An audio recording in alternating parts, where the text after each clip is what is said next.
When a desperate single dad opened his door to 15 leather-clad Hell's Angels seeking shelter from a deadly blizzard, he had no idea he was about to witness something that would shatter everything he thought he knew about brotherhood, family, and the people society tells us to fear. What happened during that storm-bound night didn't just change one man's life, it revealed a truth about human nature so powerful that it challenges everything we believe about judging people by their appearance. But here's what everyone wants to know. What could a group of hardened bikers possibly do for a struggling father and his young daughter that would leave them both forever changed? The winter storm hit northern Colorado like a freight train made of ice and fury, transforming Highway 34 into a death trap where 18-wheelers jackknifed and passenger cars spun helplessly into ditches that would become their frozen graves. Through the frost-etched window of his modest ranch house, Marcus Chin pressed his lined face against glass so cold it burned his skin, watching the world disappear into a white void that seemed to swallow sound, light, and hope itself. The wind howled like something alive and hungry, rattling the loose shingles on his roof and finding every crack in the foundation.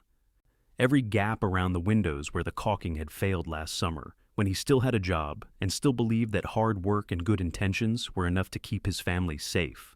"Daddy, the lights keep doing that scary thing again," Emma called from the kitchen table, her small voice cutting through the storm's roar with the clarity that only children possess, that ability to name fear without drowning in it. She sat hunched over her coloring book, her tongue poking out in concentration as she filled in the petals of a sunflower with brilliant yellow crayon, creating something beautiful and defiant in a world that had turned gray and hostile. The overhead light flickered again, that ominous stutter that Marcus had learned to dread over the past 3 hours.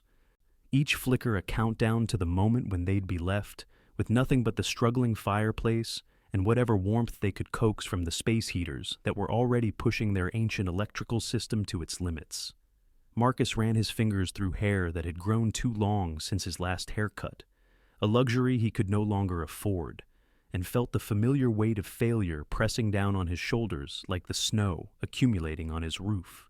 3 months ago, he'd been Marcus Chen, construction foreman, the guy who showed up first and left last, who could frame a house in his sleep and took pride in work that would outlast him. Now, he was just another casualty of the housing market crash, another middle-aged man with calloused hands and no place to use them, watching his savings account bleed out drop by drop, while he pretended to his daughter that everything was going to be okay. The stack of bills on his kitchen counter had grown taller than Emma's favorite picture books, a paper tower of mortgage payments, utility notices, and medical bills from her last bout with pneumonia that his insurance had only partially covered. The space heater in the living room clicked off with a mechanical sigh that sounded almost human, and Marcus felt his chest tighten as he realized what that meant. The circuit breaker had finally given up. Overwhelmed by the demand he'd been placing on a system designed for better times, when heating the house meant turning a dial instead of calculating whether he could afford another month of electricity. "It's okay, sweetheart," he called to Emma, forcing his voice to stay steady even as panic clawed at his throat. "We'll just use the fireplace tonight, make it like camping." But even as he said it, he knew the half-cord of wood stacked on his back porch wouldn't last more than a day or two, and with the storm showing no signs of letting up, they might be facing something that would test every survival instinct he possessed. Emma looked up from her coloring book, her dark eyes reflecting the firelight with an innocence that broke his heart every time he saw it. She looked so much like her mother at that age, all sharp angles and fierce concentration. But where Sarah had possessed an inner steel that could cut through any obstacle, Emma radiated a gentleness that made Marcus want to build walls around the world just to keep it from touching her. "Are we going to be okay, Daddy?" she asked, and the question hung in the air between them like smoke, carrying all the weight of the conversations they'd never had about why Mommy lived in the big house across town with her new husband, while they made do with drafty rooms and canned soup dinners. "We're going to be fine, baby girl," Marcus said, and he meant it, even if he had no idea how he was going to make it true. He'd sold everything he could sell, swallowed his pride, and applied for every job from dishwasher to night security guard, even called Sarah twice to ask for help before hanging up each time without saying a word. Pride was a luxury he couldn't afford, but somehow he couldn't quite let go of it. couldn't quite admit that the man who'd once built houses from nothing more than lumber and determination had been reduced to counting quarters for milk money. The wind outside reached a new crescendo, rattling the windows in their frames, and Marcus found himself whispering a prayer to a God he hadn't spoken to since the divorce, asking not for miracles, but simply for the strength to keep his daughter warm through whatever was coming. The thunderous rumble that rose beneath the storm's howl sounded at first like thunder, or perhaps a freight train running wild through the Colorado mountains, but as it grew louder, more distinct, Marcus realized it was something else entirely, the deep-throated roar of motorcycle engines, multiple bikes pushing through conditions that should have killed anything on two wheels. He wiped the condensation from the window with his sleeve and peered out into the swirling snow, his heart hammering as shapes began to materialize from the white chaos like ghosts made of steel and leather. 15 motorcycles, their headlights cutting desperate paths through the blizzard, their riders hunched forward against the wind like warriors charging into battle against the elements themselves. The lead bike, a massive Harley-Davidson that looked like it had been forged in hell's own foundry, pulled directly into Marcus's driveway, followed by the others in a procession that seemed both ominous and oddly ceremonial. As the engines died one by one, Marcus could see the riders more clearly, men in leather vests and heavy boots, their faces hidden behind helmets and goggles, snow already beginning to accumulate on their shoulders as they dismounted with the stiff movements of people who had been riding far too long in conditions far too harsh. "Daddy," Emma whispered, appearing at his elbow like a small, warm ghost. "Who are those people?" And Marcus felt his mouth go dry as he read the patches on their club colors, the death's head and wings that mark them as members of the most notorious motorcycle club in America, men whose very presence in his driveway could mean anything from salvation to disaster, and he had no way of knowing which. The knock that came was not the aggressive pounding Marcus had expected, but 3 measured raps that somehow managed to convey both authority and respect. The kind of knock that suggested the person on the other side was accustomed to being answered, but wasn't going to break down the door if they weren't. Marcus wiped his sweating palms on his jeans, glanced back at Emma, who had retreated to the kitchen doorway with her coloring book clutched against her chest like a shield, and opened the door to find himself face to face with a mountain of a man whose presence seemed to fill not just the door frame, but the entire porch.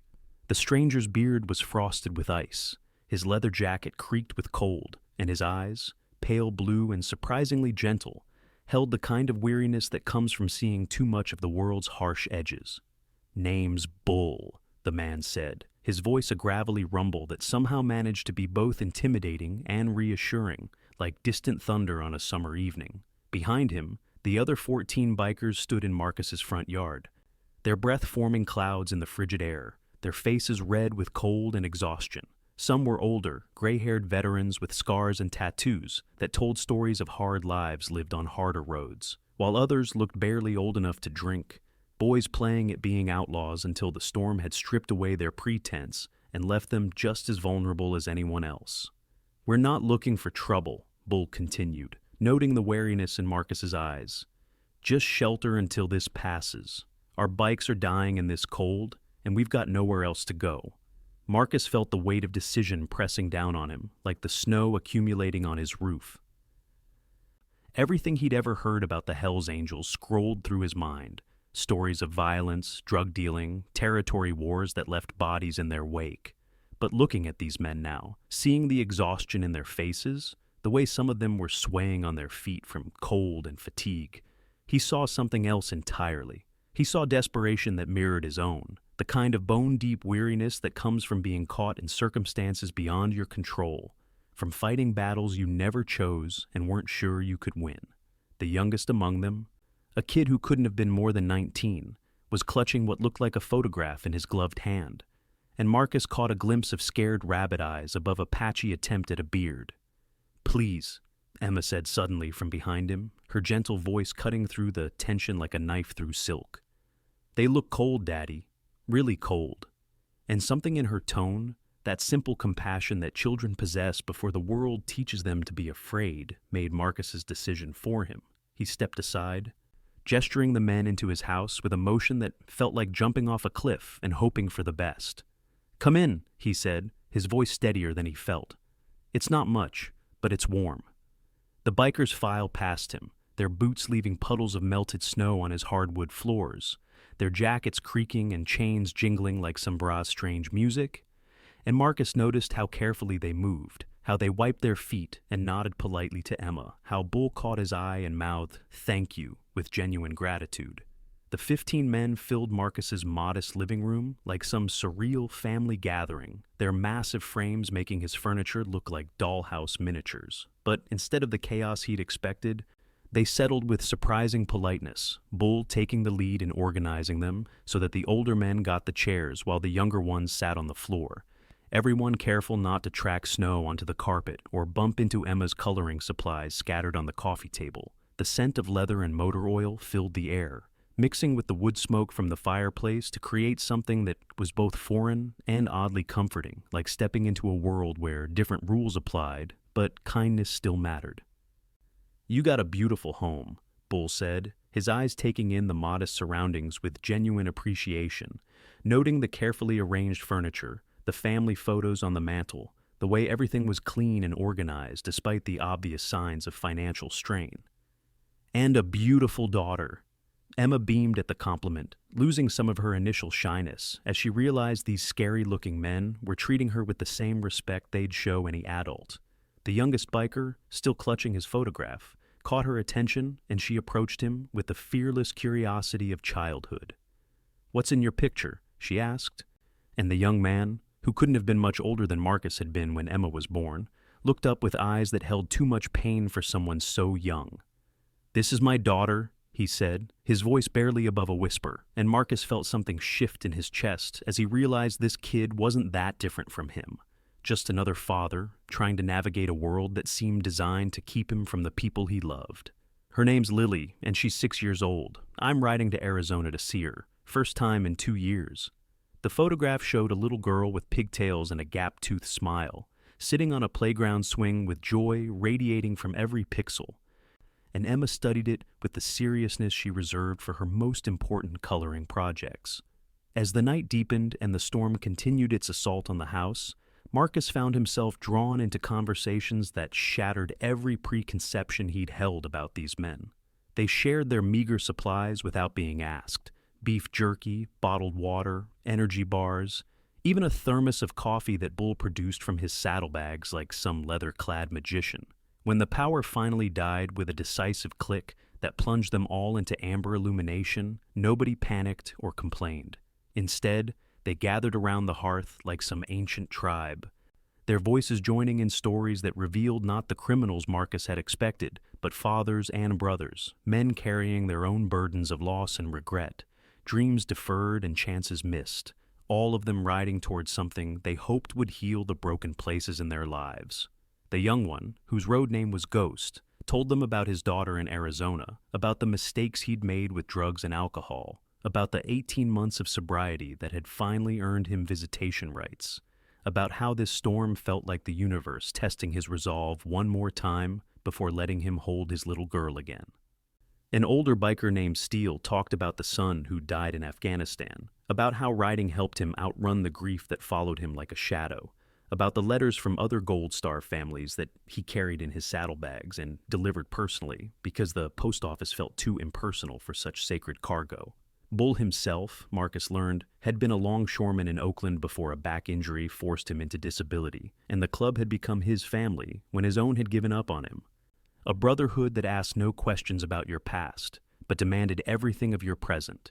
And slowly, as the hours passed and the stories accumulated like snow on the windowsill, Marcus began to share his own tale. The layoff, the bills, the slow slide from middle-class stability towards something that kept him awake at night, calculating how many meals he could stretch from a box of pasta. He told them about Emma's mother, about the divorce that had left him feeling like a failure as both a husband and a father, about the job interviews where younger men with newer skills had beaten him to opportunities he had once taken for granted. Bull listened without judgment, his lined eyes reflecting the firelight. And when Marcus finished, the big man was quiet for a long moment before reaching into his jacket and pulling out a worn leather wallet. "We take care of our own," Bull said simply, and began counting out bills, 20s and 50s and even a few hundreds, more money than Marcus had seen in one place since his last paycheck 3 months ago. The other bikers followed suit without being asked, each contributing what they could, creating a pile of crumpled bills on Marcus's coffee table that looked like salvation made manifest. "I can't take this," Marcus protested, but Bull held up a massive hand that brooked no argument. "Last night you opened your door to strangers in a storm," he said. "That makes you family, and family doesn't let family freeze in the dark." The money would cover his mortgage payment, his utility bills, enough groceries to fill his empty pantries, enough breathing room to keep looking for work without the constant terror of losing his home. And Marcus felt tears he'd been holding back for months finally break free, rolling down his cheeks like the snow melting on his windows, carrying away something hard and bitter he'd been carrying in his chest since the day his world fell apart. As Marcus wiped away his tears, the storm reached its crescendo near midnight, as if nature itself was testing the fragile bonds forming inside Marcus's small house, the wind howling with such ferocity that the windows rattled in their frames like chattering teeth, and the old house groaned under the assault like a ship riding out a hurricane. But inside, around the flickering fireplace, something extraordinary was taking shape. Conversations that bridged worlds, stories that revealed the complex humanity beneath leather and steel, moments of connection that defied every social boundary Marcus had ever believed in. Ghost had moved closer to Emma, showing her more pictures on his phone when the batteries still held charge, explaining how he'd gotten clean by thinking of his daughter's smile every time the cravings hit, how the road had become his church in sobriety, his religion, 1 mile at a time.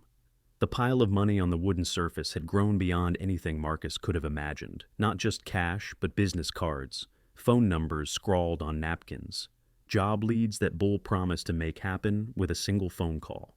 "Got a buddy runs a construction outfit in Denver," the big man had said, his voice carrying the absolute certainty of someone whose word was bond in circles where handshake deals still meant something. "He owes me favors, and he's always looking for good foremen who know which end of a hammer to hold." Steele had added his own connections, a roofing company, a renovation business, even a furniture moving service that paid cash daily and asked no questions about employment gaps or credit scores.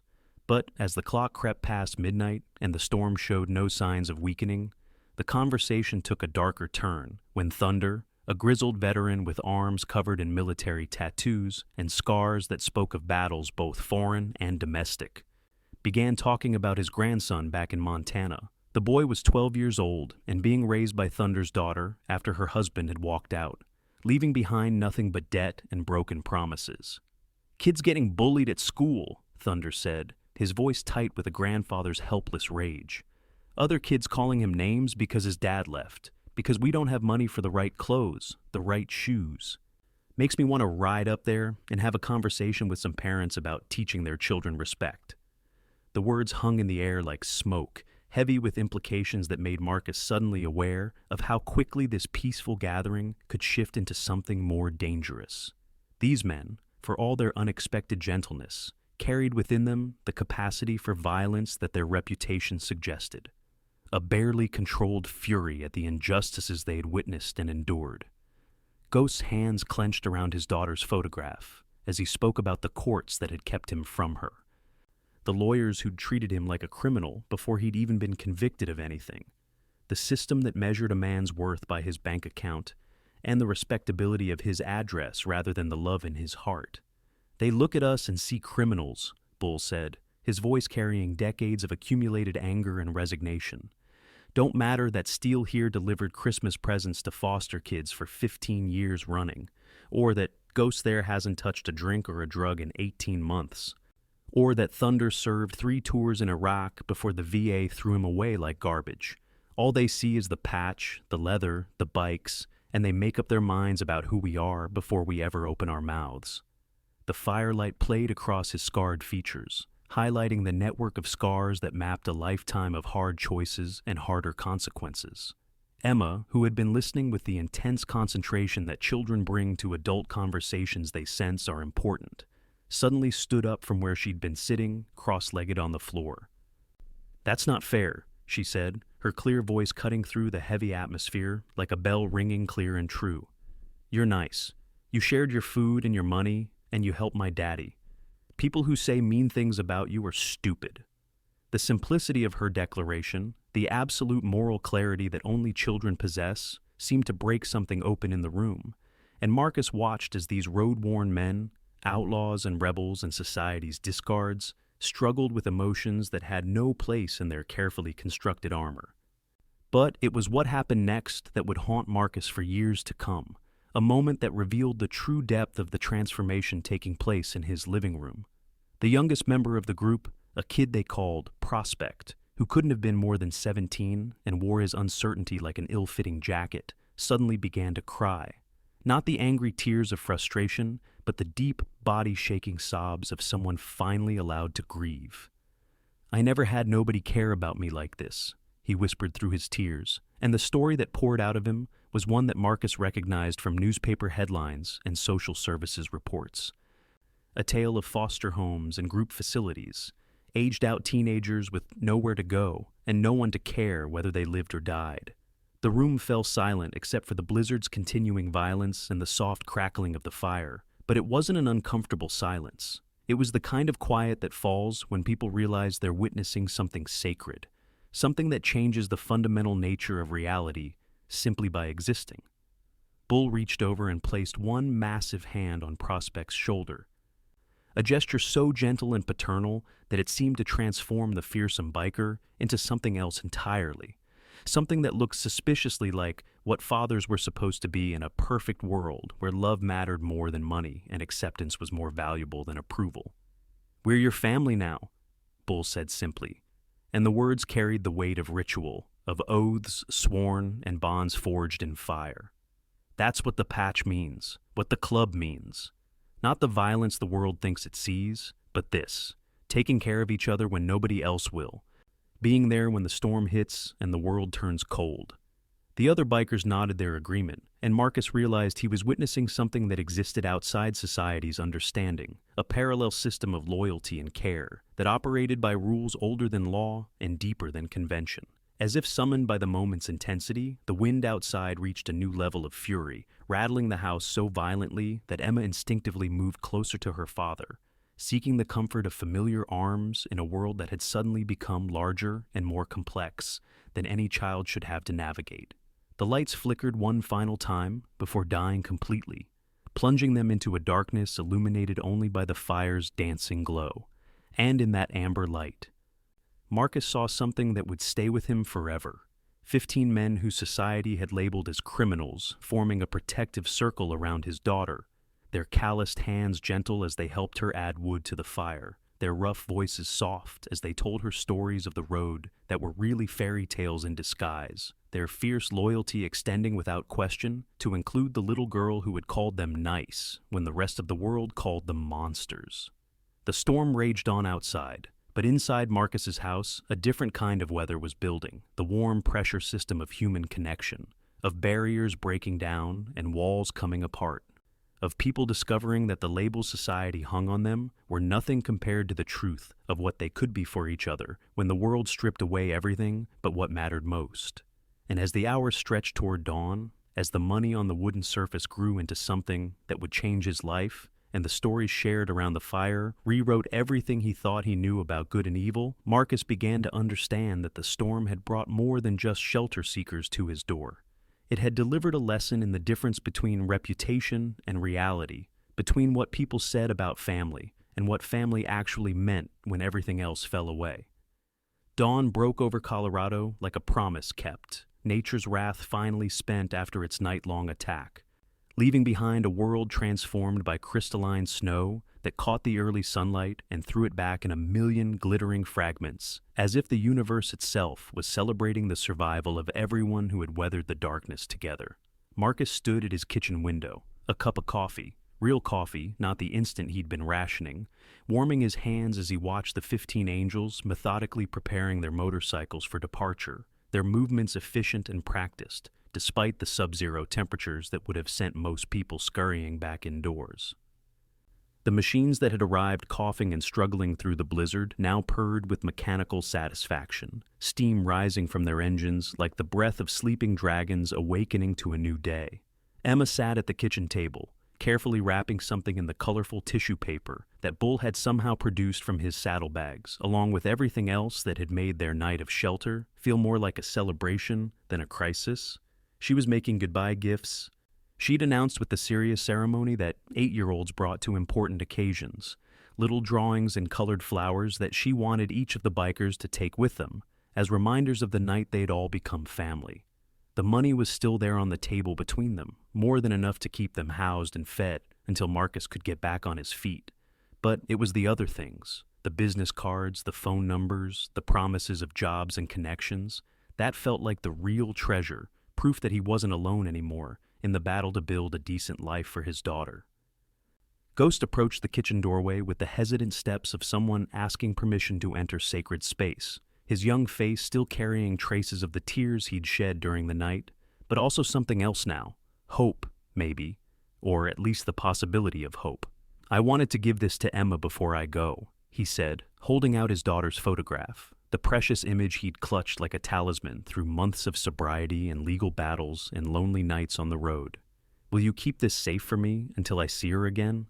It'll remind me that good people exist in the world, that there are still places where strangers become family and nobody judges you for the mistakes you made before you knew better." Emma accepted the photograph with the gravity of someone being entrusted with crown jewels, studying the little girl's bright smile with the intensity she usually reserved for her most important coloring projects. "She looks nice," Emma pronounced after careful consideration. "I bet she misses you a lot. I would miss my daddy if he was far away." The simple truth of her words hit Ghost like a physical blow. And Marcus watched as the young man struggled with emotions too big for his battered heart to contain. "I'm going to see her tomorrow," Ghost whispered, his voice cracking with the weight of 2 years' worth of separation and regret. "First time since she was 6 years old. I don't even know if she'll remember me." "She'll remember," Emma said with the absolute certainty that children possess about matters of the heart. "Daddies are impossible to forget. Even when they're not there, they're still there. You know?" And Marcus felt his chest tighten as he realized his daughter had just articulated something profound about love and loss, about the bonds that transcend physical presence, and the way children carry their parents with them, even when the world conspires to keep them apart. Ghost knelt down to Emma's eye level, his young face serious as he made what looked like a solemn vow. "I'm going to be the kind of daddy she deserves from now on," he said. "The kind who shows up and stays and doesn't let anything. Not drugs, not courts, not fear. Keep him from being there when she needs him." The other angels filed through the kitchen one by one, each stopping to say goodbye to Emma and Marcus with a formality that felt both touching and slightly surreal, these tough veterans treating a single father and his 8-year-old daughter like dignitaries deserving of respect and ceremony. Thunder presented Emma with a small carved wooden horse he'd apparently whittled during the night, its surface smooth as silk from his worn hands. Steele pressed a $20 bill into her palm, despite Marcus's protests, telling her it was for ice cream and that she should buy some for her daddy too, because even grown-ups need sweetness sometimes. Prospect, the youngest, simply hugged her with the desperate gratitude of someone who'd never experienced unconditional acceptance before. His whispered thank you carrying enough weight to break hearts. Bull was the last to approach, his massive frame filling the kitchen doorway as he surveyed the scene with those pale blue eyes that seemed to see everything and judge nothing. He had organized the entire departure with military precision, ensuring that every bike was road-ready, every man accounted for, every debt of gratitude properly acknowledged. But now, facing the moment of actual goodbye, he seemed reluctant to leave, as if walking out of Marcus's house meant returning to a world that was smaller and colder and less forgiving than the one they'd created together during the storm. "You changed something for us last night," Bull said finally, his gravelly voice softer than Marcus had heard it. "Most people, they see the patch and the leather, and they slam the door, call the cops, cross the street. But you looked at us and saw what we needed instead of what you feared. That's rare in this world, rarer than you know." He reached into his jacket and pulled out a business card, not the kind with corporate logos and fancy printing, but something handwritten on the back of a diner receipt, phone numbers and addresses scrawled in the careful block letters. "This is my number and Steele's and Thunder's. You ever need anything, and I mean anything, you call. We take care of our own, and last night, you became one of our own. Marcus accepted the card with hands that trembled slightly, understanding that he was being offered something that couldn't be bought or earned through conventional means. Membership in a brotherhood that existed outside society's rules, but followed codes older and deeper than law. "I don't know what to say," he admitted, his voice thick with emotions he couldn't quite name. "You came here looking for shelter, and somehow you ended up saving us instead." Bull's lined face cracked into something that might have been a smile, or perhaps just the shadow of one. "That's the thing about storms," he said. "Sometimes they don't just bring destruction. Sometimes they wash away the things that were keeping you from seeing what was always there." The sound of engines starting up outside signaled the end of whatever magic had transformed Marcus's modest house into something approaching holy ground, and Emma ran to the window to watch the procession of motorcycles forming up in the driveway. Their riders looking like modern knights, preparing to ride back into a world that would never understand what they'd shared during the long, storm-bound night.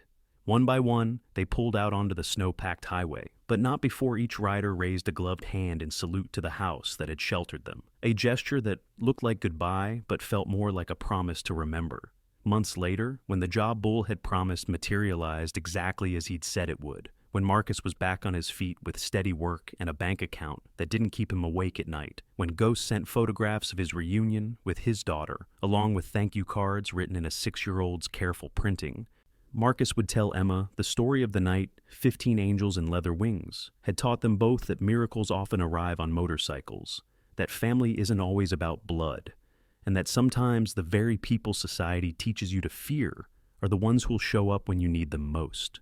But even then, even with the perspective that time and distance provide, he would struggle to explain the most important lesson of all, that home isn't a place but a feeling.